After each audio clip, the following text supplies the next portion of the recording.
A son's admiration for his father is a powerful bond, a reason so many young men choose to follow in their father's footsteps.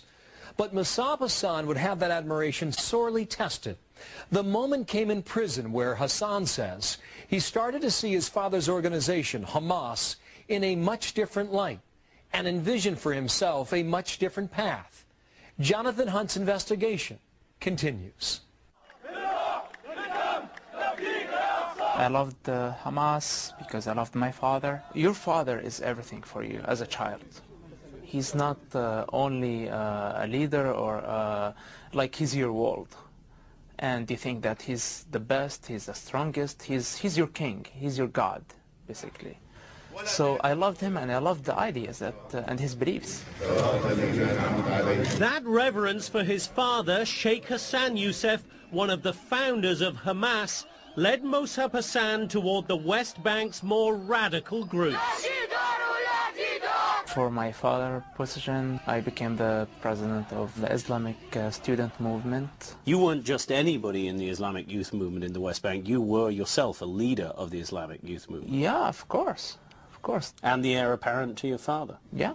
We recruit many people, just talking to them about God. Then they are ready to be recruited for Hamas movement. Was the student Islamic movement in the West Bank a radical Islamic movement? It leads to Hamas. It's one of Hamas' wings. So it is radical? It is, of course. It condones terror? They praise terrorists. When pressed in a later interview, Mosab Hassan denied actually engaging in terrorist acts. You never had knowledge of any bombings being planned, even though you were president of the Islamic youth movement and your father was a founder of Hamas? Yeah, this is not because I didn't want. This is not because I didn't want.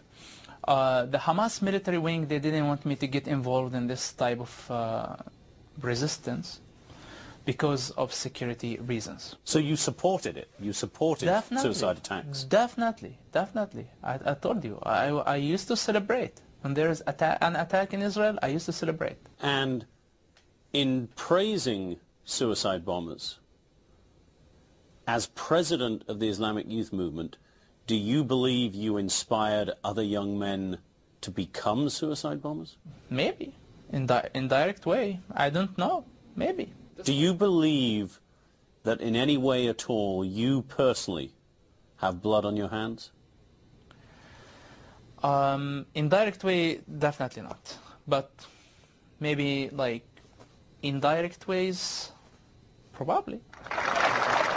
On September 13, 1993, Yasser Arafat stood alongside Israeli Prime Minister Yitzhak Rabin and President Clinton to sign the Oslo peace accords. Hamas wanted no part of it, and as the peace process moved forward over the next months and years, began plotting a new campaign of terror.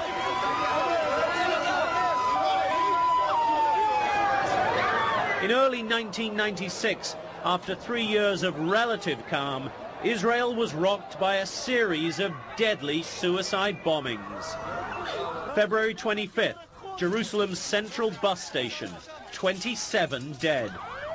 March 3rd, Jaffa Street, Jerusalem, another bus bomb, 18 dead. March 4th, Tel Aviv, 13 killed in yet another suicide attack. Hamas trumpeted its involvement in the attacks. Israel responded with sweeping raids aimed at Hamas and all its linked organizations, Mosab Hassan's Islamic youth movement among them. Mosab Hassan soon found himself face to face with Israeli soldiers. They put me in a small cell for about a couple of hours. After that, they bound me again and handcuff me, put the blinds on my eyes, put me in a jeep with 3 soldiers, hit me all the way from Beit El to Al-Maskubiya in Jerusalem, West Jerusalem. Had you been involved in any planning? Did you have any knowledge of any attacks against Israelis in the months or years running up to that arrest? Oh, no, not at all, but they had suspicions. Of course, like being the son of my father, they had some suspicions that I might know something.